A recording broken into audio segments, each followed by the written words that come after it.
Garoto está de volta com mais um episódio. E hoje vamos fazer mais uma vez, meu amigo Cardoso, a pedido de ninguém, além da gente. Que isso, a pedido de muita gente, pô. Pediram esse programa aqui? Não, esse especificamente não, mas pediram programas desse tipo. É verdade? Eu não lembrava. Mas a galera gostou, né, quando a gente fez o Melhores Jogos de 2013, né? Então, por isso. Entendi. Então hoje nós decidimos sentar aqui, nós quatro, pra conversar sobre qual o melhor, aliás, quais os 10 melhores jogos de 2017. Mas primeiramente, tá tudo bem contigo, Cardoso? Você tá bem? Tá, tudo beleza. Tô com preguiça só de pensar na missão que eu tenho pra hoje, mas tô bem. Que missão que você tem pra hoje? Hoje eu vou para os Estados Unidos da América de novo. Olha só. Uma viagem de 20 horas totais. Ai, nossa, que preguiça viajar. O nosso correspondente internacional. Exato. Cara, mas é um padrão essas 20 horas? Não é um padrão assim, porque agora tem voo direto pra Los Angeles, né, que é onde os videogames acontecem. Mas é porque eu vou fazer escala em Nova York, aí de Nova York eu vou pra Los Angeles. E tipo assim, Nova York fica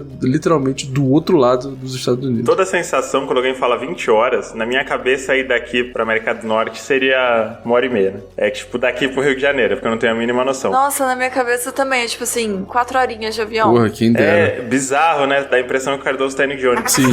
Justo, mas o que você vai fazer lá nos Estados Unidos, cara? Cara, mas é porque quando esse episódio for pro ar eu já vou ter feito, né? Ah, é verdade. Mas eu fui pra BlizzCon, né? Vou para BlizzCon. Gostou dos Estados Unidos, cara? Foi legal?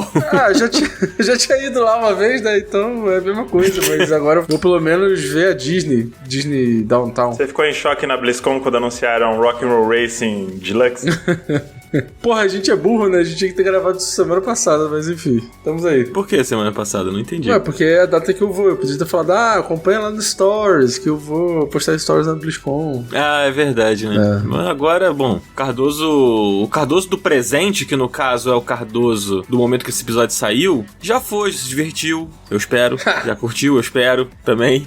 E também espero que esteja feliz por estar de volta, não é mesmo, cara? Estar aqui, né, com a gente. Exatamente. A parte boa é comprar disco de vinil e comer no Five Guys. Tá certo, tá certo. E você, Márcia, como você tá hoje? Eu tô bem, hoje eu sou uma nova mulher, porque eu acordei, eu fui pra academia. Meu Deus. Eu fui comprar uma caixa de areia fechada pros meus gatos a pé até a loja, e eu voltei pra casa e sentei pra gente gravar. Caramba. Eu fiz muitas coisas já. Uma mulher extremamente funcional, não é mesmo? Nossa, eu nunca fui tão funcional na minha vida. Gente, volto a falar, adotem gatos, que eles te acordam às 7 da manhã, ou 5, às vezes. E é muito incrível. É o despertador vivo, né? É, e é o despertador que não para. Simplesmente não consegue parar. Ele só para realmente quando você levanta e faz a atividade que eles querem, que no caso, geralmente, é encher o pote de ração. Eu não sei se esse lance de acordem 5 da manhã foi o melhor motivacional de todos, mas gatos valem a pena de qualquer forma. Exatamente. E você, Marcelo, tudo bem contigo, cara? Tá animado pro programa de hoje? Cara, estou animado, estou em polvorosa. Eu só tenho que seguir o exemplo da Márcia e ir pra academia. Gente, você que está ouvindo esse programa, faça atividades físicas. Melhore a resistência do seu corpo, porque o tempo é inexorável. Nossa, fiquei até me sentindo mal que eu não fui à academia hoje.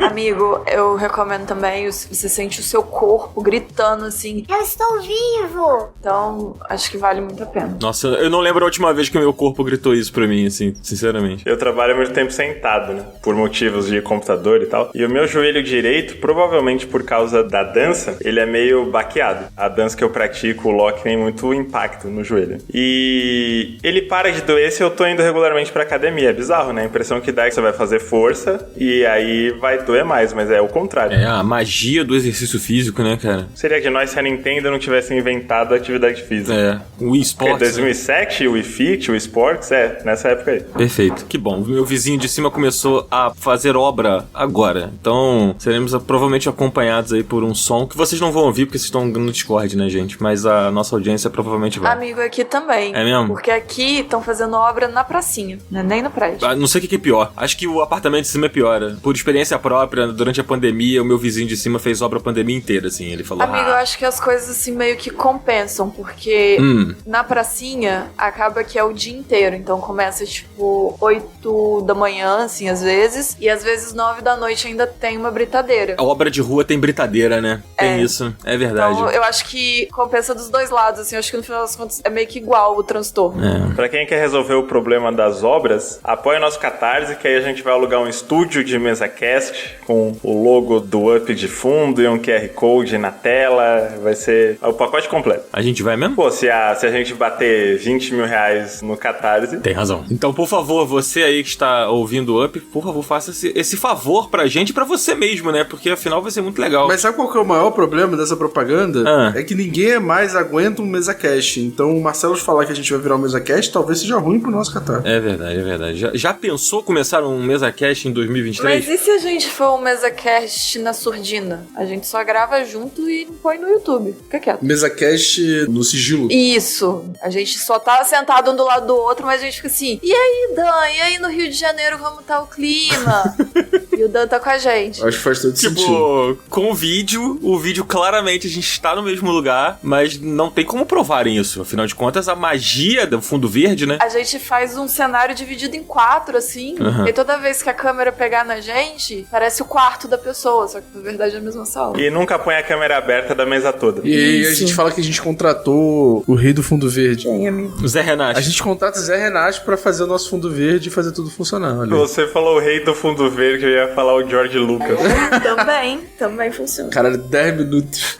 10 minutos falando nada. Beijo, Golden Boy. Golden Boy não, Starboy. A gente pode fazer, Márcia, o nosso estúdio pode ser tipo aquele programa Vai Que Cola. Sei. Aquele programa que tinha o Paulo Gustavo e tal, que o set ele era redondo e aí ele girava assim, né, tipo, pra mudar os ambientes. Aí a gente faz a mesma coisa, tipo, 4 ambientes assim, que só que cada um tá num lugar, entendeu? O que a pessoa vai reparar é, o áudio está muito melhor? O que será que aconteceu? Será que foi a minha grande contribuição, minha generosa bagatela no Catarse? Esse é o resultado. É isso. Quando isso acontecer e você se perguntar isso, você já sabe que sim, foi a sua bagatela no Catarse. Mas, hoje vamos falar sobre 2017, né? E a gente tava conversando sobre fazer programas sobre outros anos grandes, como fizemos de 2013. E 2017 é um ano que foi um ano especial. Foi um ano bem legal e muita gente tá comparando 2017 com 2023, né? Na véspera dessa gravação mesmo, eu passei por uma matéria de algum site gringo, que eu não lembro qual é agora, traçando um paralelo sobre os 2 anos, assim, esses 2 anos recentes, né? No caso, que a gente tá agora e 2017. Eu acho que não tem paralelo não, porque 2023 é muito uma pica, mas tudo bem. Quem sabe a gente não faz um versus 2017 2023 no futuro? Alguma coisa assim? A única coisa que faltou pra 2023 foi console novo. De resto, já decolou absurdamente. É verdade, 2017 foi o ano do Switch, né? Por incrível que pareça, vocês têm noção que o Switch firme e forte aí, saiu Mario Wonder, tá pra sair Mario RPG, foi lançado no governo Temer? Meu Deus. Nem lembro mais do governo, eu só lembro dele...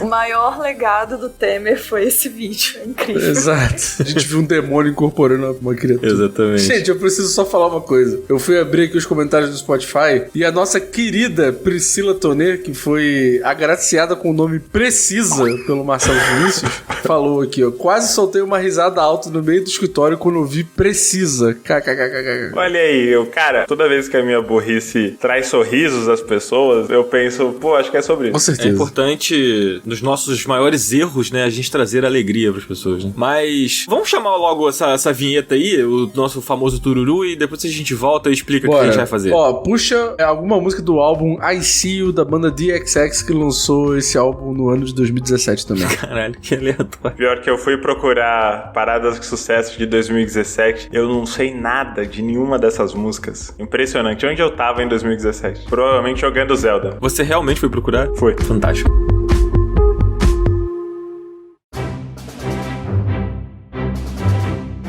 Então vamos falar de 2017. 2017 tem muita coisa. A gente já deu uma introdução aí falando sobre o Nintendo Switch, né? Que foi o lançamento dele, foi em 2017. Ele deu uma largada muito boa, inclusive, com jogos que estão aqui nas nossas listas. Mas antes da gente falar um pouquinho de 2017, acho importante a gente relembrar, principalmente pra galera que, pô, tá chegando aqui no Up agora, conhecendo o podcast agora, como funciona esses nossos programas de melhores jogos, né? Como funciona o nosso formato de lista aqui. A gente vai montar um top 10 aqui mas como a gente faz esse top 10, Cardoso? Cara, é uma fórmula infalível, matemática pura, Pitágoras ficaria com inveja. É a matemática 2 de como funcionam as listas e a lista imbatível. A partir do momento que nossa lista foi sacramentada, nenhuma outra lista de nenhum outro site no mundo inteiro vale de alguma coisa, só vale a nossa. É isso. É, exatamente. É importante você ter isso em mente, que a partir de agora, quando você entrar no Google, falar assim, poxa, quais foram os melhores jogos de 2017? Aí você vai buscar lá, vai aparecer, sei lá, Polygon, IGN, não sei o quê. Nada disso vale mais, entendeu? Esqueça tudo que você sabe sobre 2017 e só o que foi dito aqui é o que é o definitivo. Exatamente. Mas como funciona? Cada um monta a sua lista, a Márcia monta a sua lista, o Marcelo, o Dan e a gente monta a lista, a gente faz um ranqueamento por pontos e aí a gente vai somando os pontos pra ver onde é que ficam as posições dos jogos. E aí a gente teve um critério de desempate que o nosso querido Jogadan inventou hoje, do nada. Mas a gente não usou. Mas a gente não usou? No fim das contas, a gente não usou. Legal. É isso aí, galera. Essa é a nossa matemática infalível. É porque, tipo assim, nas últimas vezes que a gente só fez isso 2 vezes, né? Esse formato especial aqui. A gente fez no Melhores Jogos do ano passado, que saiu esse ano, e a gente fez o Melhores Jogos de 2013. E agora a gente tá fazendo o Melhores Jogos de 2017. E toda vez que dava algum empate, a gente debatia entre a gente. Tipo, poxa, esse jogo aqui, sei lá, tá mais bem colocado na lista da massa, então não faz sentido ele ficar atrás desse aqui que empatou e mais não sei o que. Só que ninguém aguenta mais ficar discutindo, na verdade é essa. A gente só quer fazer o programa rápido. Exatamente. Então, como vocês podem perceber, a gente tá aqui há 15 minutos falando e a gente não começou ainda. Então tá dando certo, né? Esse negócio de fazer o programa. Tá. E lembrando que eu tenho que sair pro aeroporto ainda hoje, tá? Só pra relembrar vocês. Então vamos lá. 2017 foi um ano com muitas novidades. Foi o ano do Battle Royale, né? Inclusive o Cardoso colocou na lista dele aqui. Não tá na nossa lista final, mas tá na lista dele. Você pode deixar pra falar no final do programa se quiser, Cardoso. Não, tá de boa. Se não entrou na lista, não vale a pena. Beleza. O seu top 10 não interessa perante o top 10 Exato. Do coletivo, né? Correto. Teve o Nintendo Switch. Uma coisa que eu me lembro que aconteceu em 2017 foi a EA comprando a Respawn, né? E na mesma janela de compra teve as polêmicas das loot boxes lá da EA, aqueles processos absurdos contra a EA. Foi um ano turbulento, 2017. Foi. Mas 2023 é melhor. Esse não é a pauta, né? Desculpa, cara. Perdão. Não, você quer falar certo? Não, tudo bem, não é pauta, vamos lá. Tá bom. Ditadan, ele voltou com força. A gente tinha combinado de acabar com esse negócio de ditadura, né? Mas o Cardoso, ele vive a ditadura interna dele, assim, impressionante. Então tá bom, eu vou arrumar outra alcunha pra você em breve, fica tranquilo. Cara, o Dan falou em ditadura interna e eu achei muito bonito, né? Porque significa que o Dan mora dentro do Cardoso, do lado esquerdo do peito. Porra, eu não tenho um minuto de paz. Que inferno. Caramba, amigo, imagina o Dan morando na sua cabeça. Gente, eu não recomendo. Eu não ia conseguir viver. Você indo pegar um negócio ali. Mas você sabia que na China feudal, aliás, no Japão feudal... Você sabia que esse tipo de humor que você está assistindo em What We Do in the Shadows, lá no Japão feudal, em 500 e não sei quantos, já começou? Caralho, eu tô muito chocado que a definição que a Márcia tem de mim é de uma pessoa que puxa curiosidades feudais, assim, tipo... Cara, não esperava. Você não tá entendendo. Amiga, que eu fiquei muito impactada com o negócio do Mario. Tipo, isso pra mim nunca vai sair da minha cabeça, com A curiosidade. referência dela não é essa, amigo. A referência dela é que você é o nosso Colin Robinson. Ah, não. Pelo amor de Deus, qual é? Quem é Colin Robinson? Eu não sei a minha própria referência. É o vampiro da energia do What We Do in the Shadows. Ah, eu não assisti, amigo. Ele fica falando coisas até sugar a energia de todos os presentes na sala. Meu Deus. É maravilhoso que essa série é uma série sobre vampiros de verdade, assim. E aí existe esse personagem que é extremamente aleatório, que, tipo, ele não é um vampiro, ele não suga Não, ele sangue. é um vampiro. Tipo ele assim. é um vampiro da energia. Exato. Só que ele convive com os vampiros que são vampiros milenares de verdade, assim, tipo, como se ele fosse um vampiro Assim também. como você que convive com as artes milenares japonesas, pô. Ah, tá vendo? entendi. Você é o nosso Colin Robinson. Eu tô muito feliz porque eu sempre quis ver essa série, eu nunca assistia porque eu nunca tinha o streaming que ela passava, e agora eu tenho, e eu não sabia que eu tinha. Foi muito bom, Queria mano. assistir. Recomendo muito. Mas vamos ao nosso top 10, então. A gente já explicou como funciona a fórmula, então a gente montou os nossos top 10, a gente tem agora o top 10 único e definitivo, que é o top 10 do Up. Vamos começar com o nosso 10º lugar? Bora. A gente vai de trás pra frente, né? Vamos do 10º pro primeiro lugar. Escalada, né? Exatamente. No final, a gente pode passar nossas listas individuais, pelo menos pra comentar o que ficou de fora, assim, mas a gente só dá uma passada. O que importa é focar na lista definitiva aqui. E em 10º lugar, a gente tem um jogo que ficou muito alto na lista da Márcia, que é o Stories Untold. Sim, um dos melhores jogos já feitos. Fala mais aí, Márcia, do Stories Untold. Stories Untold, ele é um jogo de de... Ai, gente. Enfim, esqueci o nome do estilo. Alguém me lembra? Puzzle? Não é puzzle. Ele é meio narrativo. Eu acho que meio narrativo é o gênero. É, meio narrativo. É isso. É porque ele é dividido em 4 capítulos e cada capítulo é uma história diferente, contada de um jeito diferente em questão de mecânica. Então é meio difícil também traçar um jeito só. Mas meio que no final todas essas histórias estão conectadas. Na primeira história, no primeiro capítulo, você joga como se fosse Adventure, né? Que é os que você vai... Tipo, você lê a história e escolhe o que vai acontecer. Esse é o Adventure clássico, né? Então, os primeiros Adventures, né? O primeiro capítulo é 100% isso. É você sentado na frente de um PC e aí você vê um PCzinho na tela de onde você tá jogando. E é uma historinha de entrar numa casa, uma casa meio assombrada e tá sem luz e, enfim, você vai explorando ali essa casa só por texto, mas meio que o que vai acontecendo ali no que você tá fazendo na história acontece, tipo, você tá jogando dentro do jogo e o que acontece do jogo dentro do jogo acontece no jogo. Então fica um climão assim, e eu acho ele um tanto quanto assustador pra ser uma coisa só de texto. E aí depois disso tem uns puzzles, é uma história mais de puzzle e tal, mas assim, ele é muito diferente. É um jogo muito diferente de como ele conta uma história e como aquilo se desenrola. Putz, é um dos meus jogos favoritos da minha lista, assim, meu top 10 jogos favoritos, eu acho que ele entra todos os anos. Caramba. Eu amo muito esse jogo. Uma curiosidade do Stories Untold é que o criador do jogo, né, o diretor / criador, que é o John McClellan, ele é o mesmo cara do Alien Isolation. Ele é o mesmo diretor / criador do Alien Isolation e também do Observation, né? O Observation é depois do Stories Untold. O Observation é também um dos meus jogos favoritos, eu acho incrível. E dá pra sentir o quezinho do Alien Isolation e do Observation. Alien Isolation eu não joguei muito, mas assim, aquela sensação de... O terror, né? Psicológico. É, de você tá sendo meio que perseguido, você não se sentir seguro, sabe? Como se tivesse algo atrás de você o tempo todo. Uhum. Esse jogo passa essa sensação do jeito dele. No primeiro capítulo, com essa coisa de você, né, jogar por texto. Depois é um puzzle que você tem que abrir uma caixa e tal. E aí é um puzzle bem interessante, assim. E depois tem uma coisa de rádio. Cada capítulo é bem diferenciado do jeito que você joga. E depois como a história conecta. Eu me lembro que tem uma parte em primeira pessoa no jogo, assim. Essa foi uma parte que me marcou porque foi onde eu fiquei com mais medo. Uhum. E aí eu não avancei, assim. Mas eu lembro que eu gostei bastante da experiência até eu ficar com muito medo e não conseguir avançar, assim. Eu tive mais medo no texto. É mesmo? Foi o que me deixou com mais medo.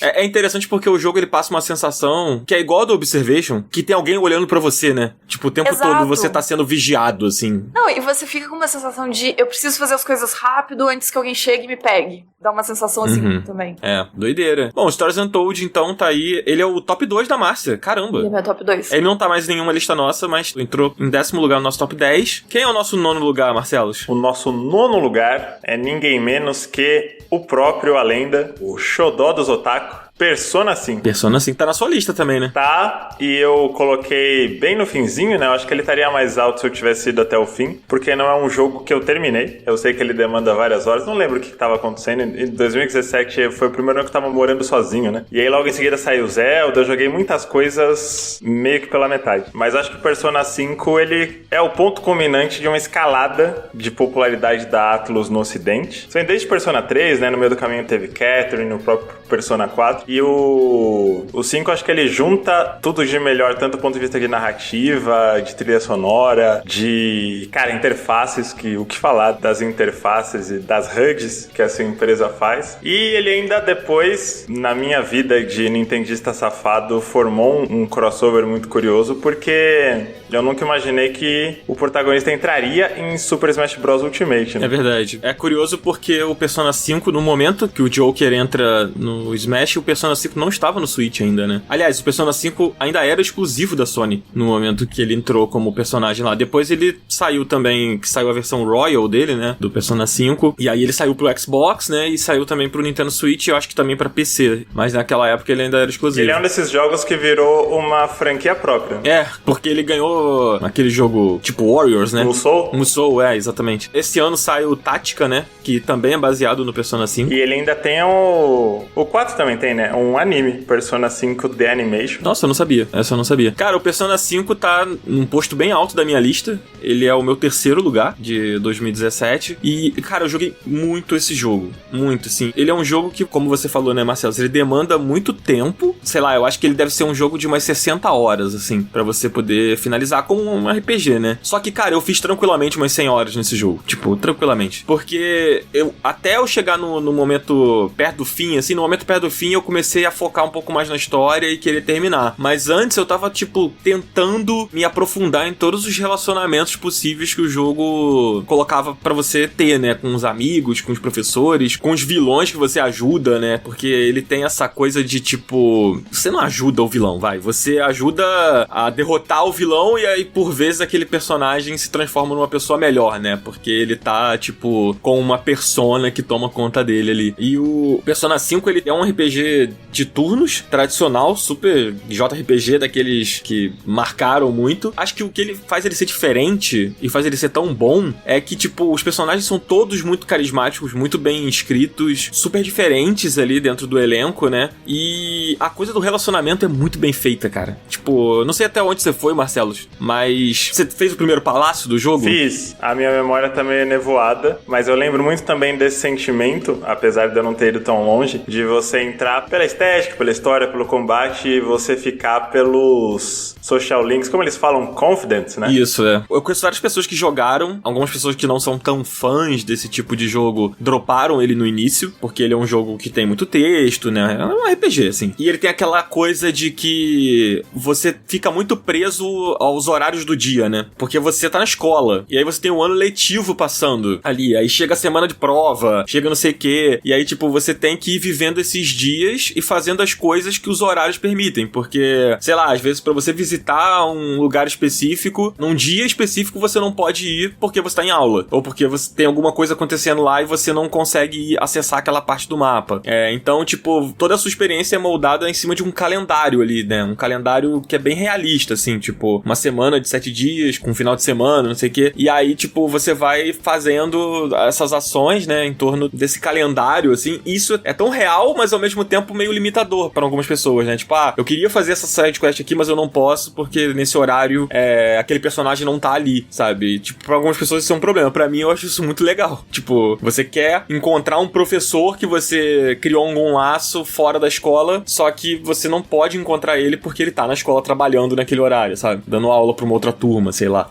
Todos esses detalhes, assim, são muito maneiros. Passagem de tempo, eu tenho a impressão de que dessa restrição de calendário, de horário, de cronograma da programação de cada personagem, de cada NPC, eu tenho a impressão de que isso é muito mais forte em jogos japoneses. É mesmo. A Atlus é muito boa nisso, né? Mas eu tenho memórias bem antigas de jogar Shenmue, ou até o próprio Majora's Mask falar, caraca. E aí você vê a passagem de tempo em outros jogos que tem variação de clima, variação de dia e noite. E na maioria dos jogos você nem se liga em que dia da semana você tá. É porque a rotina, né? Os personagens têm rotinas próprias, né? Sim, sim. Eu particularmente adoro. Eu também acho isso bem legal, assim. Então, Persona 5, cara, só um detalhe é que essa limitação do calendário, ela é do Persona 5 base. No Royal, você tem uma liberdade um pouco maior pra poder navegar durante a semana. Tipo assim, você consegue controlar um pouco mais as suas ações. Tipo assim, como se você pudesse pular pra fazer uma certa coisa, sabe? Tipo, pular aquele dia, pular aquele horário pra fazer outras coisas, assim, tem um controle mais solto do jogo. No Royal, eu não joguei Royal, eu sei que tem isso, eu não sei como é que é na prática, assim, mas dizem que torna o jogo ainda melhor, assim, né? Então, acho que pra quem curte RPG, principalmente esse RPG japonês, assim, o Persona 5 é muito bom. E, cara, só pra, antes de a gente passar, a trilha sonora de Persona 5 é impecável, assim. Você não precisa nem ter jogado o jogo pra ouvir e curtir a trilha sonora, porque é muito absurdo. Eu acabei de me perguntar se ela tem no Spotify. Tem. Pô, maravilhoso. Bom, aí chegamos ao nosso 8º lugar, que é um jogo que tá na minha lista, na lista do Marcelos e na lista do Cardoso. E na do Cardoso, se eu não me engano, é que ele está mais bem posicionado, que é o Yakuza 0, né, Cardoso? Pô, Yakuza 0, ele é uma prequel do primeiro jogo do Yakuza, e pra mim é o melhor jogo da série. Assim, não joguei todos, mas eu joguei 4. Mas por enquanto, pra mim, ele é o melhor jogo da série. Eu acho que a ambientação dele é muito incrível, né, que ele se passa no final dos anos 80, e eu acho muito curioso como Yakuza é uma série muito diferente de jogos, né, cara, porque ele tem aquela parada maneira, assim, de sempre repetir os mesmos personagens, só que de de maneira diferente, como se os personagens fossem atores ali daquela história. Ele tem toda aquela coisa, aquela discussão sobre especulação imobiliária no Japão. Então, tipo assim, você entra achando que você vai jogar um jogo de gangster japonês e quando você vê, você tá tendo uma grande discussão sobre especulação imobiliária e tal. Eu acho um jogo muito maneiro, cara. Eu acho que vale super a pena jogar. Não só especulação imobiliária, mas às vezes você entra pensando que seria um GTA no Japão, né?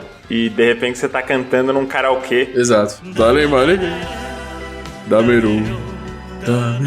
Vale lembrar que essa música, né? Não é desse jogo. Não, ela é desse jogo. É? Ela é desse jogo. Tipo, o Yakuza 0, como o Cardoso falou, não é o primeiro Yakuza, né? Muitas pessoas se confundem, mas não é. O primeiro Yakuza é o Yakuza 1, que foi relançado como o Yakuza Kiwami, né? Que é como se fosse uma remasterização do primeiro Yakuza. Não, é um remake. Ele é considerado um remake? Ele é considerado remake. Esse jogo é do Play 2, né? O primeiro Yakuza, se eu não me engano. E aí ele foi lançado o Kiwami. Pra quem é assinante da PS Plus, provavelmente pegou esse jogo, porque tanto ele quanto o 2 foram... Quase todos entraram na PS Plus agora. Não, mas eles foram dados antes desse serviço atual existir, né? Aquela coisa dos jogos que eles davam todo mês, sabe? Tipo, se eu não me engano, o Kiwami 1 e o Kiwami 2 foram dados nesses brindes do mês lá, pra quem assina a Plus, né? Então, provavelmente, se você é aquela pessoa que resgata o jogo, mesmo se você não vai jogar, provavelmente você tem o Kiwami na sua lista. O 0 eu acho que não foi dado, mas ele tá nos serviços. E essa música, a Dame Dame, né? O nome da música não é essa, eu esqueci o nome da música. Mas ela ficou muito marcada no Yakuza porque ela fez muito sucesso, vários memes foram feitos com ela, só que ela não tá em todos os jogos da série. Depois do sucesso do Yakuza 0, ela começou a aparecer em outros jogos. Mas é curioso porque o Yakuza 0 fez muito sucesso no ocidente, né? Tipo, os outros Yakuzas, que no Japão são chamados Like a Dragon, eles faziam muito sucesso no Japão. E, cara, a primeira coisa que eu joguei em japonês. Tipo, sem entender porra nenhuma, assim. Só joguei pela gameplay mesmo. No Play 2? No Play 2, é. Não fazia ideia do que era a história, não fazia ideia de nada, porque eu não falo japonês. Mas eu achava a gameplay muito divertida. O pessoal chama, né, de forma livre e fala que ele é tipo... Como é que é o nome daqueles jogos de briga de rua? Tipo Streets of Rage? Beat'em up. Ele é tipo um beat'em up moderno, né?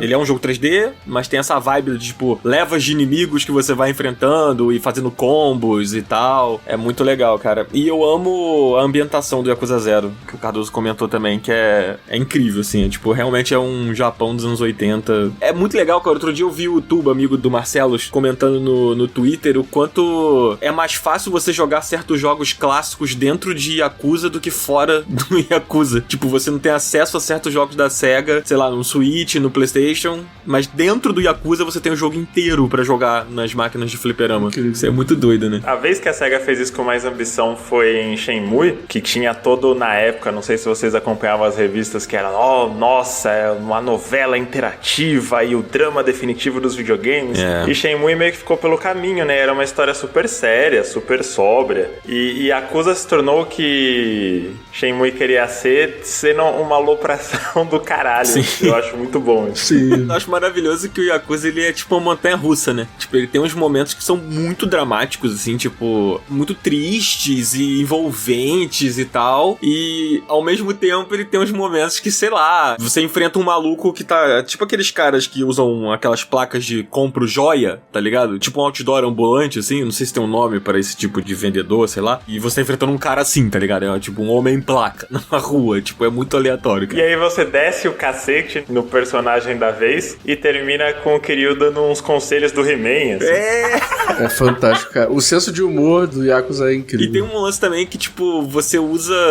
o que tem pela rua como arma, né? Tipo, você pode descer a porrada nos caras usando uma bicicleta, assim. Tipo, dando porrada de bicicleta. É maravilhoso. Esse lance de você tá num momento super absurdo e 5 minutos depois você tá segurando o choro é bem One Piece também, né? Eu sinto que o nível de alopração barra drama tá balanceado igual. É, muito doido mesmo. Acho que é um humor muito japonês, né, cara? Você não vai ver isso num jogo ocidental, assim, não com tanta intensidade, tipo, pros dois lados, tanto pra loucura quanto pra parte mais melodramática, assim, né? Tipo, isso é uma característica muito dos jogos japoneses, eu acho, quando vão por esse lado narrativo também. Só um adendo, eu comecei a jogar o Kiwami achando que o ideal era respeitar a ordem de lançamento, mas o Kiwami presume que você jogou o 0. Ele nem explica muito sobre os estilos de luta do Kiryu e tal, porque isso já tá bem mais detalhado no anterior. Então, pra quem for atrás de Yakuza a partir desse episódio, imagino que alguém vai pensar, nossa, o melhor podcast do hemisfério tá falando bem de Yakuza, vamos ver. Fica essa dica aí, porque a ordem de lançamento original era tipo, tinha o primeiro Yakuza e o 0 é uma prequel, mas nos Kiwamis não funciona tão bem assim, acho que é melhor jogar o 0 primeiro.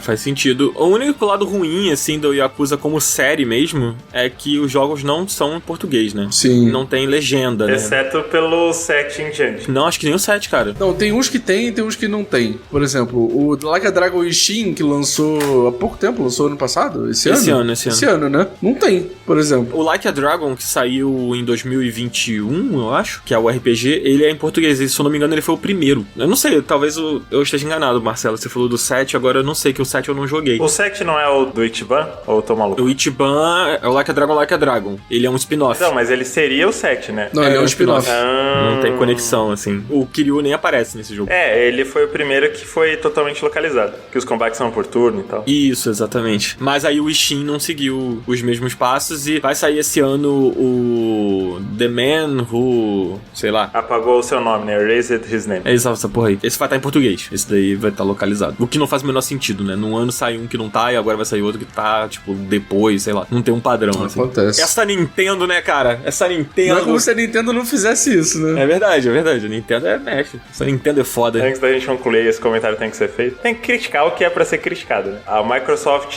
tá fazendo várias maluquices no Brasil, né? De maneira a inviabilizar a compra de console e coisas assim. Deixando um corredor aberto, já que a Nintendo quer aumentar sua participação no Brasil. E aí a Nintendo tá com um caminho livre pra lançar 2 RPGs do Mario carregadíssimos de texto, totalmente em inglês, sem opção de português brasileiro. Parabéns, Nintendo. Pois é. Isso. Seguimos. Do mesmo ano saiu o Zelda, que também não está em português. É isso. Escada muito mole. Aí vamos pro nosso 7º lugar. Falando em Nintendo... Falando em Nintendo, eu confesso que eu fiquei bem surpreso dele tá no top 10. Eu achei que ele não fosse entrar. Que isso, esse jogo é uma obra-prima. Nosso querido Splatoon 2 tá aqui no nosso 7º lugar. Ele é o primeiro da lista do Cardoso. Cara, Splatoon 2 é uma obra-prima. Ele só tem alguns problemas de conexão, tem. Mas mesmo assim, ele foi o jogo que me apresentou essa franquia que eu considero uma das minhas franquias favoritas da Nintendo, que é Splatoon, cara. Splatoon é um joguinho online aí, que você controla lulas e o seu objetivo é dar pintada no mundo inteiro. É maravilhoso. Realmente, esse é um conceito que é difícil você não colocar ele num patamar elevado, né? Não tem como, pô. É muito forte. Mesmo se o jogo fosse só uma tela título e você soubesse de tudo isso que eu acabei de falar, ele já era o GOT.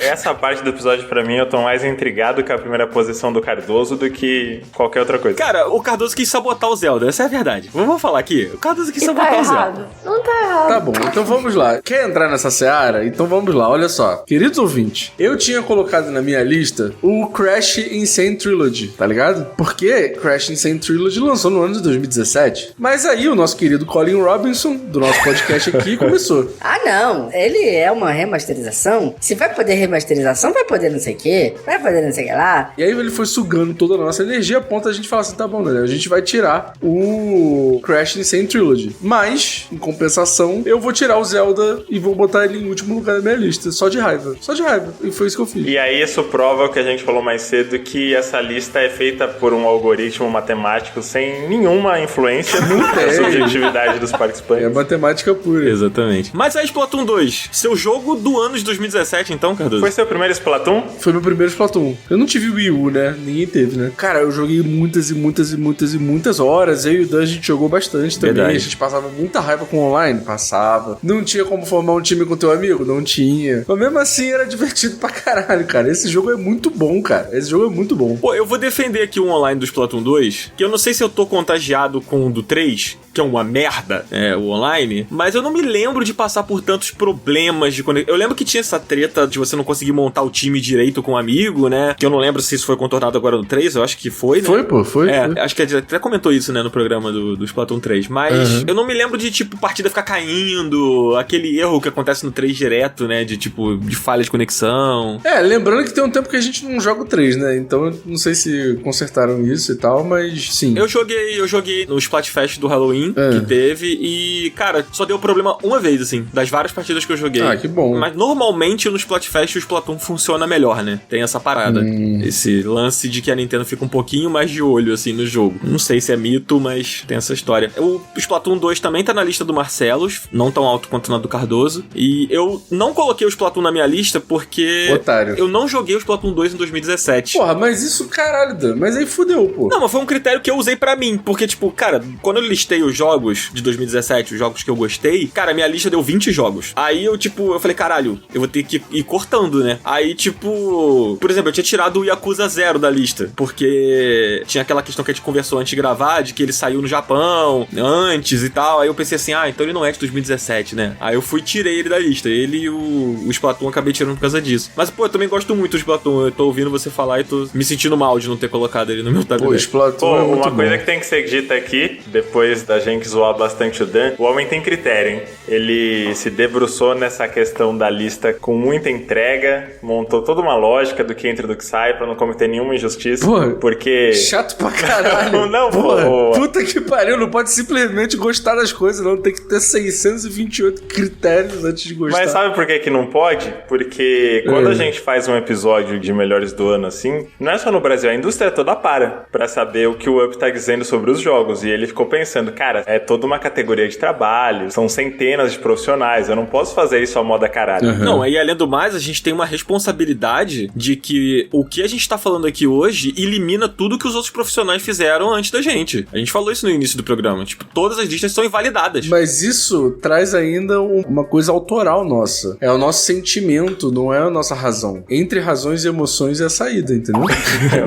Seguimos. Você quer falar do Splatoon, Marcelo? O que eu posso falar de Splatoon é que eu acho que ele foi a revelação de Splatoon pro mundo, né? É uma daquelas séries, apesar dele não ser um relançamento, ele é uma sequência, ele puxa muito do 1. E é um daqueles jogos que ele tava preso, confinado nas amarras do Wii U. Num console que ninguém teve. Só eu e o Chico Barney. Eu fiquei muito feliz, até pelo fato do online dele funcionar melhor. Eu acho incrível que a Nintendo tá trabalhando com servidores novos, né? E o Splatoon 3 parece que ele cai mais que antes.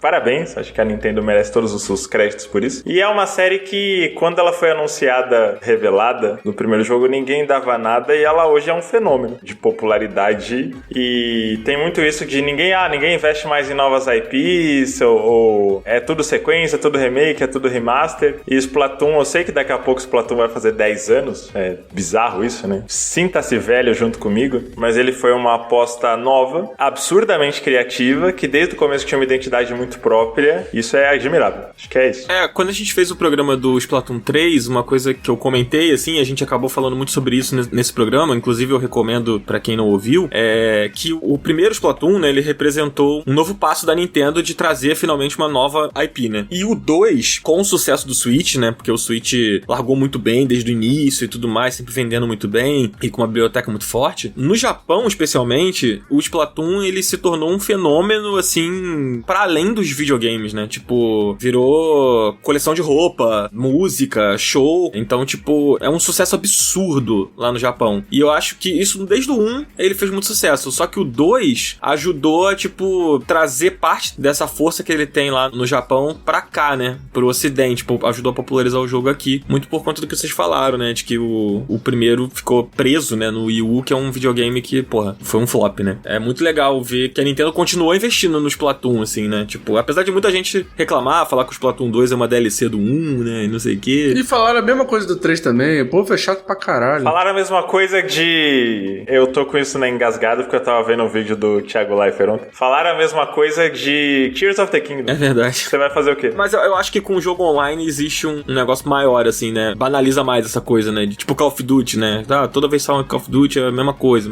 Mas tem um modo história que é diferente, pra quem se interessa pelo modo história. É que a maioria das pessoas focam mais no online, né? Não tem história. A galera troca uns tiros e é isso. Mas aí, beleza. Vamos pro nosso sexto lugar. A gente tá quase no nosso top 5. Em sexto lugar ficou Resident Evil 7. Jogo que tá aí... Muito pica. Tá em 3 listas, isso aí né? É muito forte. Fala aí. Vou deixar pra Márcia falar, que a Márcia também colocou na lista dela, não corra? Eu coloquei na minha lista, mas eu vou fazer um adendo aqui, que esse jogo era demais pra mim, então eu não joguei, eu vi no YouTube, mas eu vi ele inteiro. Amiga, é uma das experiências de jogar videogame então, também. é uma experiência, porque pra mim era demais, então eu falei, isso aqui eu não tenho condição de jogar, não não vou fazer isso. Você chegou a jogar um pouco e aí dropou? Eu vi primeiro o gameplay e aí em algum momento, não sei se deu na PS Plus, alguma coisa assim. E aí eu peguei pra jogar, eu tentei jogar o início e falei, realmente não tem condição. E aí eu larguei, porque esse pra mim é demais mesmo, não dá. Você quis de tensão, de medo e tal? De medo, ele me dá muito medo, né? Enfim, pra quem não sabe qual que é, o Resident Evil 7 é o que tem a família doida. E aí você vai lá pra essa casa. Eu não sou muito do Resident Evil, então não sei como que ele tá na história em relação aos outros, mas eu acho que sequestram alguém, você sabe que ela tá num lugar X, e aí você vai lá, e quando chega lá tem uma família doida, que tudo é podre, a casa é suja. É a família Bolsonaro, basicamente. Isso, tudo de ruim tá ali. É literalmente a família Bolsonaro. E aí você chega nessa casa e eles te prendem lá na casa, e pra mim é uma das piores experiências de terror que tem, que é eu estar presa num ambiente pequeno, que é uma casa imunda e com pessoas me perseguindo. E eles são muito doidos, assim. Tem uma coisa de uma sujeira, uma violência meio específica ali que me incomoda muito. Então, pra mim foi muito difícil de jogar, mas eu acho ele muito incrível. Cara, eu acho que foi um acerto da série ter feito essa espécie de reboot, porque tava precisando, já tava um tempo já que tava meio qualquer coisa. E eu acho, mano, fantástico o jogo. Eu acho maravilhoso, assim. Cara, o começo do jogo eu ficava com um cagaço daquele velho maldito. Eu acho que esse jogo ele soube emular muito bem aquele sentimento que a gente tinha quando a gente era moleque com o Nemesis, tá ligado? Então eu acho que foi um grande acerto, assim. Eu gosto muito do Resident Evil Village também. E eu gosto muito do fato deles estarem, tipo, brincando com isso, assim. Ter essa timeline do Resident Evil Village e tal, e a timeline dos remakes, né? A Márcia falou que ela não sabe muito bem como tá na história. A verdade é que não precisa tá, né? Tem até alguns personagens clássicos que retornam, principalmente na DLC, e aprofunda melhor isso. Mas o Resident Evil 7, ele é um reboot. A série virou uma bagunça desgraçada, né? O Resident Evil 6 parecia uma novela da Sete escrita pelo Carlos Lombardi. De repente, eles mandam tudo pro espaço, introduzem um personagem novo, um contexto bem mais fechadinho ali, é a relação dele com a esposa dele, numa casa maluca, sem muito contexto, porque a série sempre foi muito de ameaças biológicas, né? O 7, ele ainda é isso, mas ele tem um quê sobrenatural dentro daquela casa também, que eu acho que traz uma apreensão que ela é mais típica de Silent Hill. Acho até que o jogo foi um pouco influenciado pelo PT, né? Pela demo do cancelado Silent Hills. Caralho, pelo PT?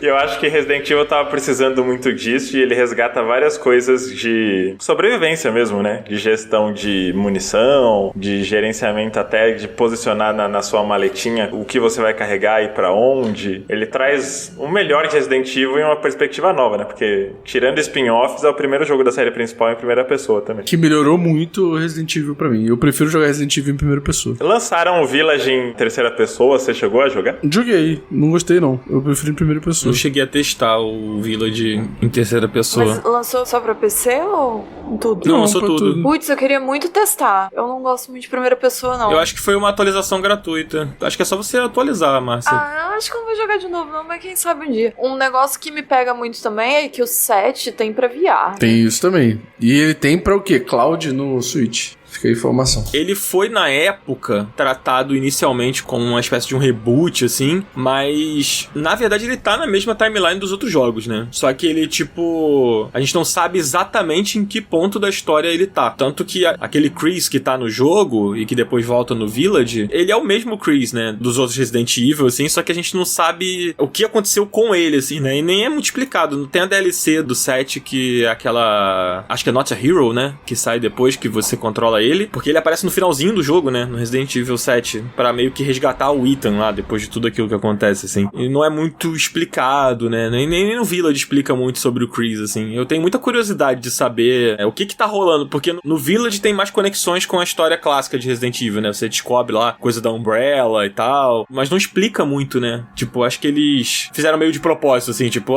acho que isso aqui tem relação, mas tá aqui meio jogado, não sei o que, enfim. Eu, por mim, é que no Village isso é mais importante, né? Mas no 7 especificamente, por mim nem tinha o Chris. Por mim ficava só, Resident Evil agora é essa coisa nova aqui e vamos acompanhar. Vamos ver o que vem por aí. Mas acho que o Chris tá lá mais pelo fanservice, né? Sim, acho que é justamente por isso. Eu acho meio jogado. Como todo fanservice. E ele foi um jogo meio divisivo, né? Porque muita gente torceu o nariz pro fato de ter mudado de perspectiva, mas principalmente por você não controlar nenhum dos personagens tradicionais, né, da série. Você não tá com o Leon, você não tá com a Ada, a Claire e tal. Eles mal aparecem, né? O Chris aparece ali no final, mas é muito rapidinho. Você joga com o Ethan, que é um cara normal, sem treinamento militar, sem porra nenhuma, né? Ele é literalmente um cara que se fudeu, assim. Com a mão mais desgraçada da história dos videogames. Nossa senhora, coitado, né? Sim, que horror. Beleza, entramos então no nosso top 5 e vamos lá, vamos pro quinto lugar, que é um jogo que é o top 1 da Márcia. Qual jogo, Márcia? Nosso top 5 da nossa lista, 2017. Mais uma vez, um dos meus top jogos da minha vida, que é o What Remains of Edith Finch, que é um jogo sensacional. Pra mim, ele é um jogo que ele foi lançado em 2017, mas ele tá muito à frente do seu tempo. Ele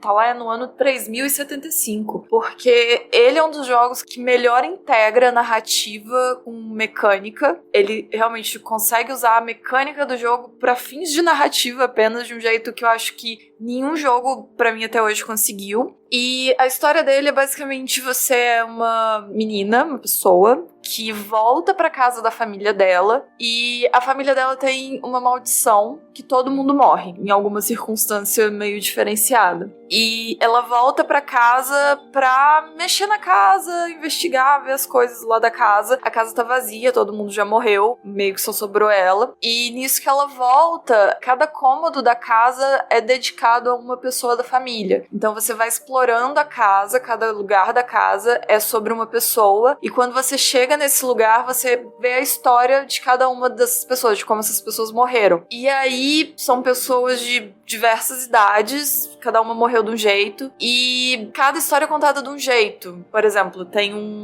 uma que é de um bebê que morreu, e ele morreu afogado na banheira. Então, é contado isso, mas não é contado de uma forma muito dramática, muito triste. É contado meio que do ponto de vista do bebê. Então, pra ele tava brincando, e nessa brincadeira ele entrou na água, e você joga de uma forma muito lúdica a coisa. É nessa parte que tem um sapo, que você vira um sapo? Acho que tem uns brinquedinhos de sapo. Eu acho que é nesse que você vira o sapo e você nada pra um universo mágico. E aí tem esse do bebê, tem um que a menina vira um gato e pula da janela. E todas as histórias, a maioria das histórias são bem fantásticas, e algumas você fica nessa assim, até que ponto é imaginação, até que ponto aquilo realmente aconteceu. E uma dessas histórias, a que mais me impacta tem uma, acho que é o irmão da personagem que você tá jogando, que ele tem tipo um problema de sonhar muito acordado. E aí ele começa a inventar mundos na cabeça dele, e ele foi ficando muito nesses mundos ao invés de ficar na realidade. E aí quando você joga com ele, o jogo vai fazendo essa mecânica de você fazer duas coisas ao mesmo tempo. Então com um direcional você controla o mundo que ele criou na cabeça dele, a história que ele tá criando na cabeça dele, enquanto com outro direcional você joga o que ele tá fazendo na realidade. E aí vai encaixando essas duas coisas até dar a história dele. Doideira. É sensacional. Todas as histórias são muito incríveis. Márcia, essa é a parte de cortar peixe, né? A de cortar peixe, que é o videogame 3.0. Não tenho palavras, não tenho nem como escrever pra quem não jogou. Essa sequência de What Remains de cortar peixe é uma das coisas mais maravilhosas que eu já vi em videogame, ponto. É exatamente isso. Eu nunca joguei um jogo que integrou tanto a narrativa com a mecânica. Absurdo. Eu não joguei esse jogo, inclusive eu tenho ele, não joguei, eu sou uma vergonha pra nação videogames, mas quando você começou a contar, Márcia, me lembrou um pouco Gone Home, que tem essa coisa da menina voltando pra casa, né, e investigando, mas acho que a gameplay é bem diferente, né, pelo que você tá falando. E a história no final também é um pouco diferente, porque o Gone Home você tá meio que tentando entender por que alguém fugiu, né,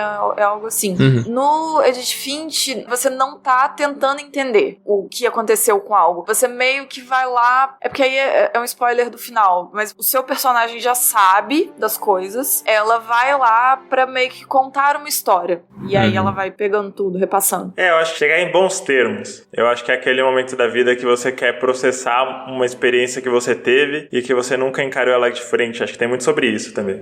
É mais isso. Caramba, eu tô bem curioso pra jogar e me sentindo uma vergonha por ter ele comprado e não ter jogado. Engraçado você ter falado de Gone Home, porque eu acho que Aged Finch é esse formato, né? Muita gente chamava de Walking Simulator, né? Esses jogos que você caminha em primeira pessoa, percorrendo, investigando uma história. Gone Home foi um dos jogos que popularizou esse formato. E eu acho que ele atingiu o ápice em Aged Finch. Não só em termos narrativos, mas acho que eles resolveram muito bem o que muita gente reclamava de você só ficar andando pra lá e pra cá sem muitas mecânicas diferentes. Eu acho que Gone Home andou pra Aged Finch poder voar. É engraçado, né, que na época do Gone Home, essa coisa do Walking Simulator era uma forma pejorativa de você classificar o jogo, né? Coisa de gamer, né? Exatamente. As pessoas, elas se dirigiam ao jogo, né, falavam sobre o jogo de uma maneira do tipo, você não faz nada, você só anda. E, na verdade, lá na frente, o Gone Home foi influenciar outros jogos. A gente falou do Gone Home pra caramba no nosso episódio de 2013, inclusive. Ele ficou na nossa lista, né? Acho que o What Remains, ele meio que bebe um pouco do que o Gone Home fez, né? Só que eleva um outro nível de gameplay, principalmente. Acho que o Gone Home, ele se apega muito ao plot, né? E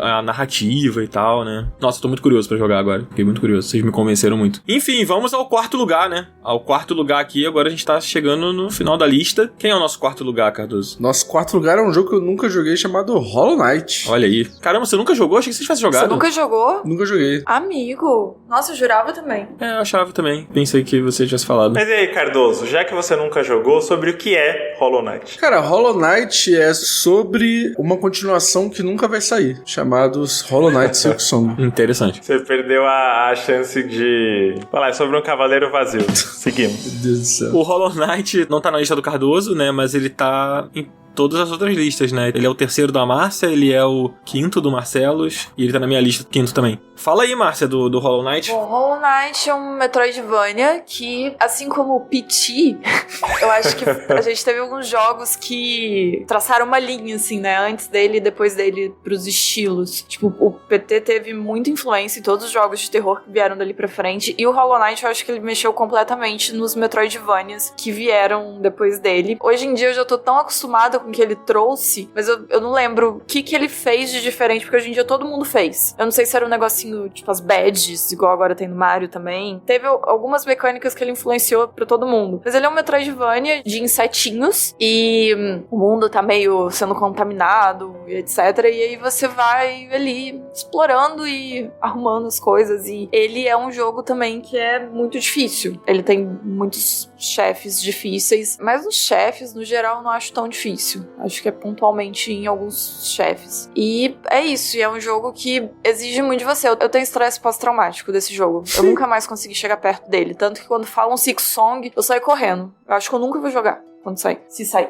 O Márcio, você falou sobre o que ele trouxe de novo, assim, eu não me recordo de ter trazido alguma coisa de novo, assim, mas eu acho que tudo que ele faz melhor do que a maioria dos Metroidvania, sabe? Então, eu acho que não foi nada novo, mas eu não sei se ele, tipo, juntou muitas coisas que já existiam. Eu sei que ele fez algo que, dali em diante, todos os Metroidvanias começaram a fazer também. Eu só não tô lembrando exatamente, tipo assim, pontualmente o quê, porque tem muito tempo que eu joguei. Uma coisa mais subjetiva que ele faz nem tem tanto a ver com o Metroidvania, mas acho que ele é o jogo que melhor reproduz o sentimento de jogar Dark Souls sem ser Dark Souls. Ele não pega os menus, a estética, ele não é 3D, ele não absorve nada tão escancarado assim da From, mas pra quem se sente sobrecarregado jogando esses jogos tipo Demon Souls, Elden Ring e Dark Souls, muitas dessas pessoas conseguem jogar Hollow Knight, porque ele é mais clean, digamos, né? Ele é um jogo 2D, o mapa, apesar de ser muito grande e muito complexo, é mais fácil você assimilar do que se locomovendo no espaço 3D. Mas ele traz essa coisa da solidão, de você morrer e ter que refazer o caminho que você tinha feito atrás dos seus pontos de experiência, dos chefes que são barreiras muito marcantes, né, de progresso, da sensação de fodacidade quando você vence uma dessas barreiras. Acho que ele faz tudo isso com um tempero, uma cara, uma característica próprias, enquanto estava todo mundo tentando só recriar os jogos da From exatamente como eles são. A sensação que eu tenho é essa, porque acho que não tem muito a ver com Metroidvania, né, uma coisa mais subjetiva. Eu acho que ele sobe um pouco a régua no combate também. O combate dele é muito marcante, né? Tipo, a forma como o personagem se movimenta,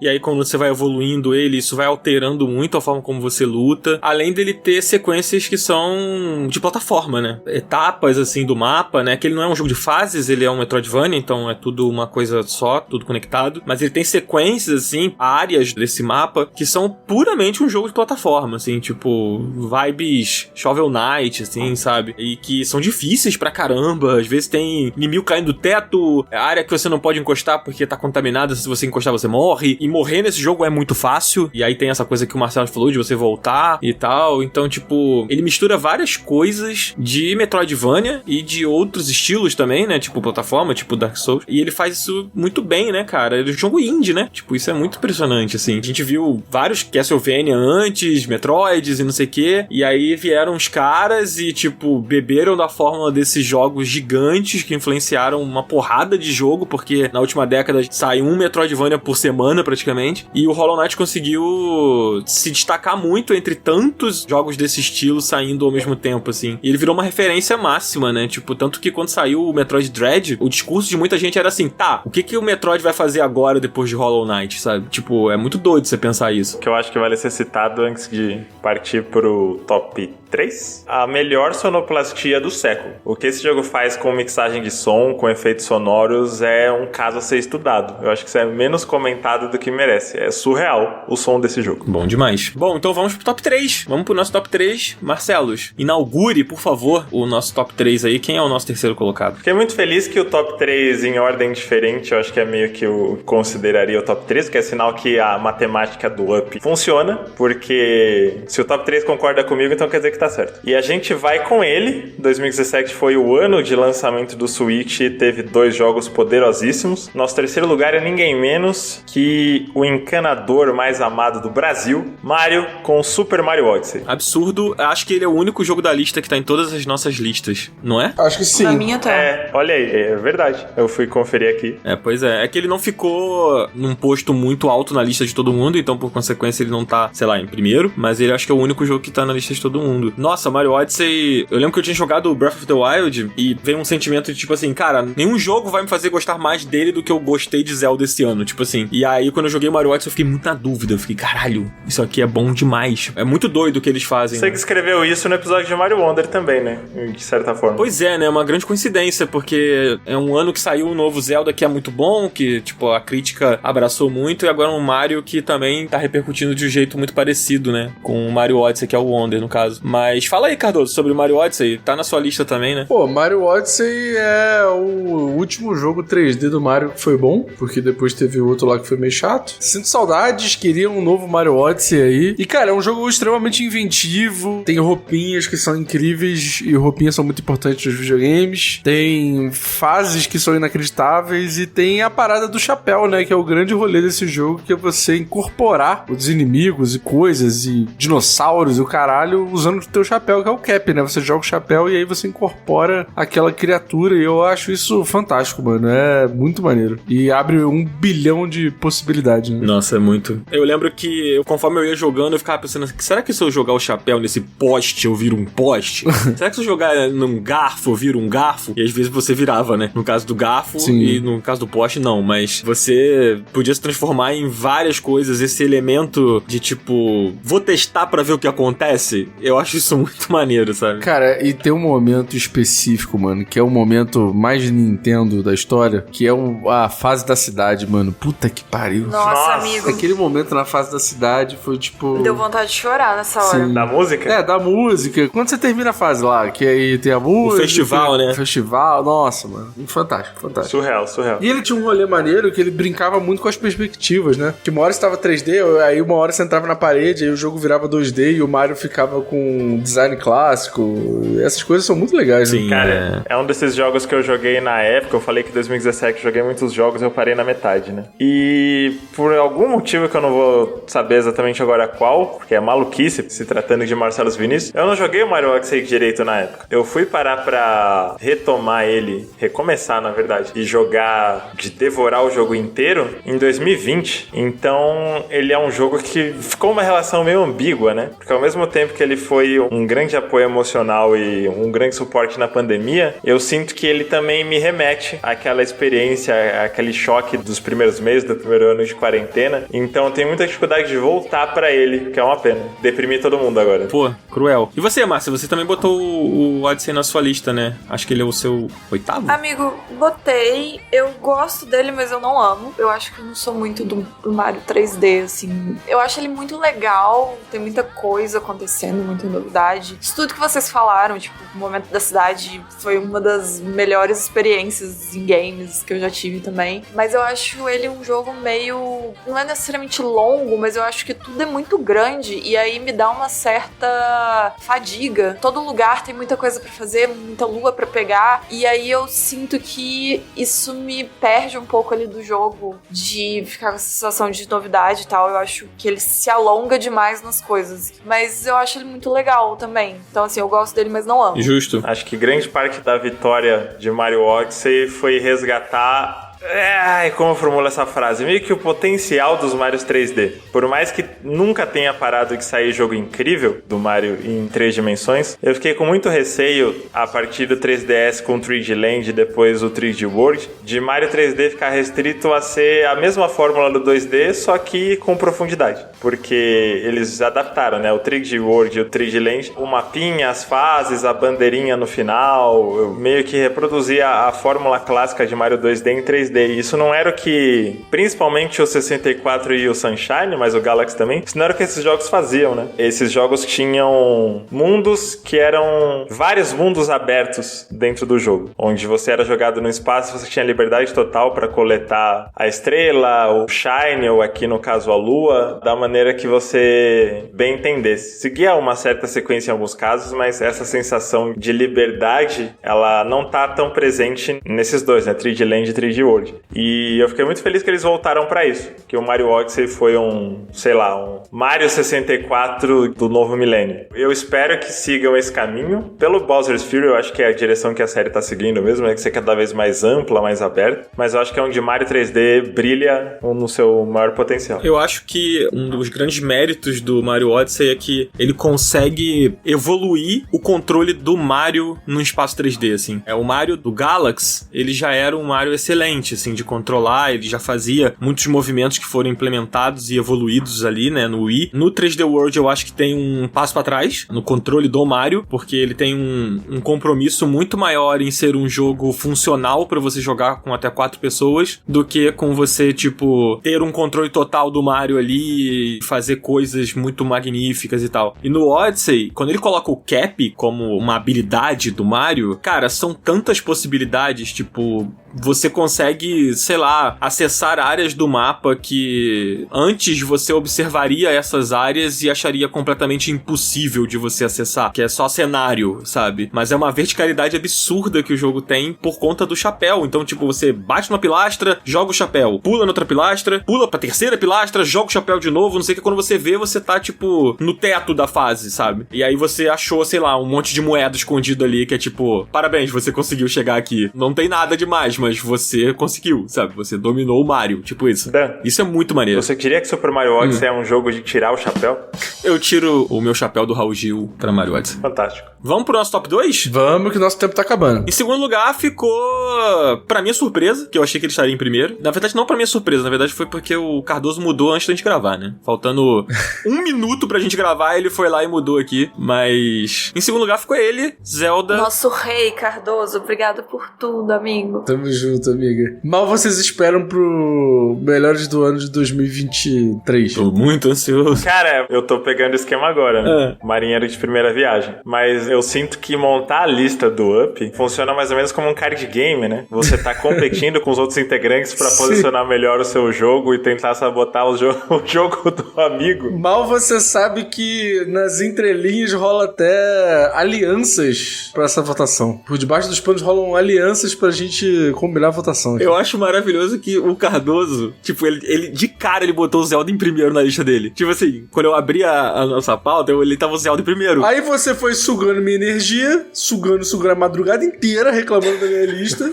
Aí chegou hoje de manhã, reclamou mais uma vez da minha lista. Eu falei, então tá bom, então eu vou tirar o Zelda daqui. Vou botar por último. Eu acho que o Marcelo fez uma observação, na verdade, imprecisa. Que, tipo, quando o Marcelo falou assim, a gente faz uma manobra, tipo um card game, pra você conseguir colocar o nosso jogo favorito em primeiro. Não necessariamente. Não. A gente faz uma manobra, uma coisa aqui pra não deixar Zelda ficar em primeiro. Exato. Entendi. Mas, ô, Márcio, o que você não tá entendendo é que o Cardoso ama Breath of the Wild, Márcio. Amigo, mas não importa. Ele odeia coisas que estão acima de amar Breath of the Wild. Exatamente. Entendi. Exatamente. Eu odeio a encheção de saco desse podcast. É isso. Mas olha só. Vai. Em segundo lugar ficou o Zelda e eu queria convidar a nossa audiência a escutar os 2 programas que a gente fez sobre Zelda Breath of the Wild, ao invés da gente ficar falando aqui. Eu acho que é melhor. Porque a gente já falou muito de Zelda, né? A gente já falou bastante do Zelda, mas vale lembrar que o Zelda, ele é o primeiro da minha lista, é o primeiro da lista do Marcelos também. E ele não entra na minha lista. Ele não tá na lista. Minha lista ficou faltando colocar tem 9 apenas na minha lista e não entra Zelda. Mas, ô Márcio, você sabe por que ele não tá na sua lista? Eu não joguei. Exatamente. Se você tivesse jogado, ele estaria na sua lista. Será? Com certeza, Não amigo. sei. Com certeza. Ele tá na minha lista. Em qual posição, Dan? Que tá na minha lista? Diz aí qual é a posição que tá na Tá sua em lista. 10º lugar na minha lista de melhor. Entendi. O Injustice tá na frente, Wolfenstein 2 tá na frente, Horizon Zero Dawn tá na frente, PUBG e Fortnite tá na frente. Nem Falei. você acredita nisso. Mas, beleza, eu concordo com o Cardoso, gente. Ouçam o nosso parte 1 e parte 2 do Breath of the Wild. Foram 2 programas que a gente fez com muito carinho e que a gente, entra muito a fundo, assim. Mas acho que a gente já falou tanto do Breath of the Wild aqui no Up, em vários momentos separados, que a gente não precisa se aprofundar muito aqui, não. Ouça esse episódio agora que vocês estão em novembro de 2023. Ouça esse episódio e veja a alegria do jovem Marcelos como convidado em episódios tão especiais. Agora que ele é da bancada fixa, só depressão. Não foi que Antes eu era disse. só alegria, agora...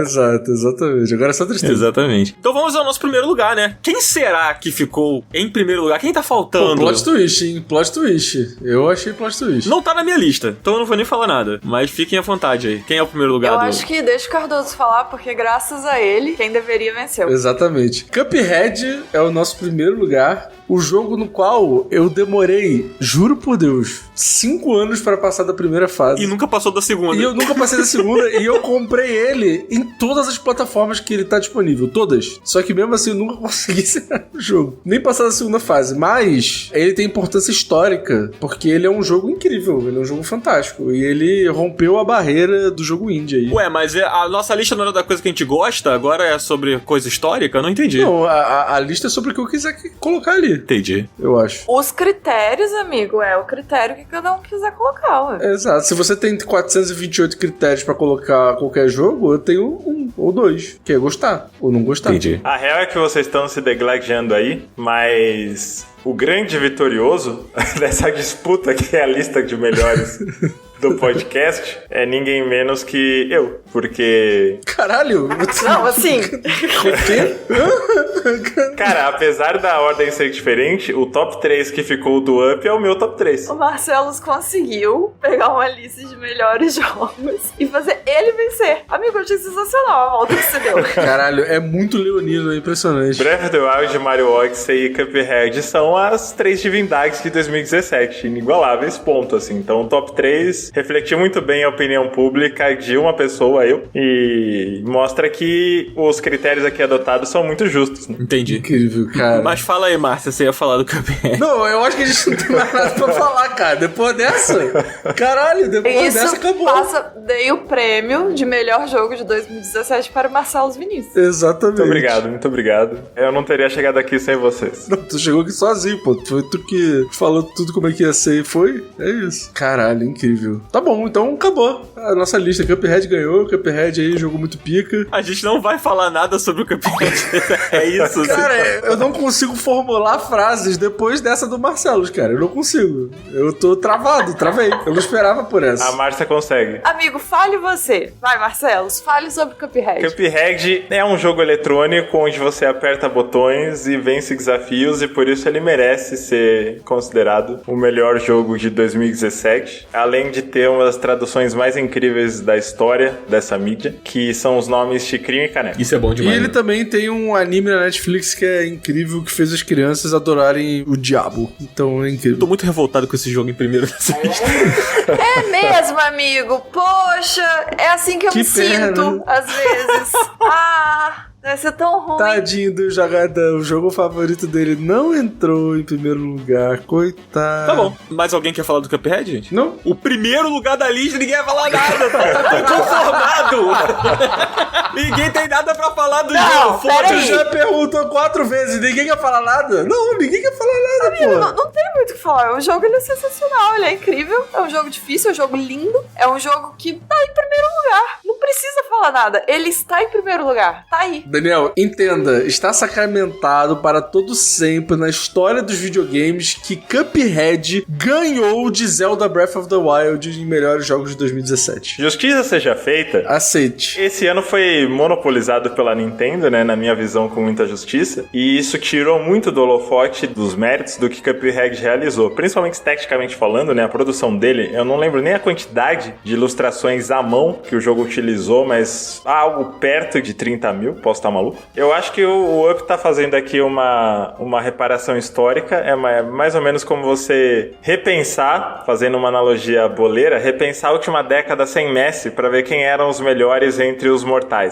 E eu acho que Cuphead merece essa lembrança, né? Merece porque é um jogo, um feito estético, artístico surreal em todos os sentidos. Eu concordo. Não merece lembrança, ele merece o primeiro lugar e ele tá aí, merecidamente. Tá bom, vamos passar nossos top 10 aqui individuais só pra gente encerrar o programa? Bora. Fala aí, Cardoso, qual foi o seu top 10? Bom, em 10º lugar ficou Zelda Breath of the Wild. Em 9º lugar ficou Injustice 2. Em 8º lugar ficou Mario Odyssey. Em 7º lugar ficou Wolfenstein 2. Em 6º lugar ficou Horizon Zero Dawn. Em 5º lugar ficou PUBG e Fortnite. Não pode 2 jogos num lugar só, né? É um jogo só, pô. Mas é porque se ele tivesse entrado na lista, eu queria falar sobre a revolução dos Battle Royale, pô, entendeu? Por isso que eu coloquei PUBG e Fortnite. Em 4º lugar, Yakuza 0. Em 3º lugar, Resident Evil 7. E em 2º lugar, Cuphead. E em 1º lugar, Splatoon 2. E você, Márcia, qual a sua lista?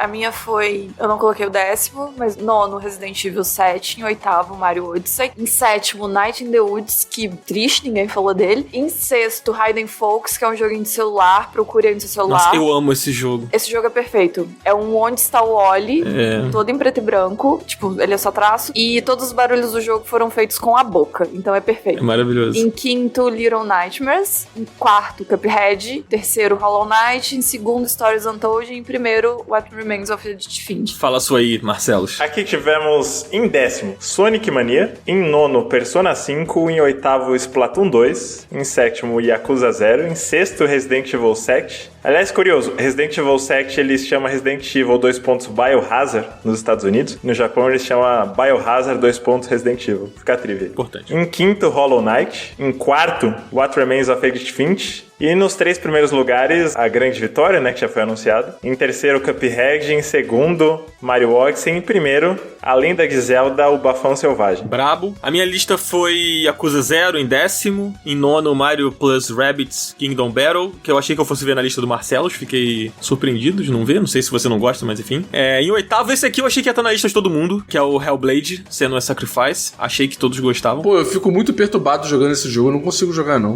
Eu não joguei tudo também, não. Entendi. É muita gente falando no meu ouvido. Eu acho esse jogo sensacional, assim como vocês falaram da importância do Cuphead, né, para além de ser um bom jogo, eu acho o Hellblade muito representativo, né, cara? Ele aborda uma condição psicológica / psiquiátrica, né, da personagem, só que sem ser uma coisa que precisa ser curada, né? Mas tu tá roubando aí, né, Dan? Porque não é pra gente falar desse jogo, que não entrou nem na nossa lista oficial, tu tá aí fazendo discurso. A Márcia falou do Hidden Folks, tu não falou nada. Mas a Márcia falou rapidinho. Tu tá aí fazendo discurso. Em 7º ficou o Metroid Samus Returns. Em 6º, Divinity Original Sin 2. Amo muito. Em 5º, Hollow Knight. Em 4º, Sonic Mania. Em 3º, Persona 5, segundo Super Mario Odyssey, em primeiro o Breath of the Wild. E com isso, passamos as nossas listas todas individuais, né? Tu ficou feliz com a lista final, Dan? Não. Não.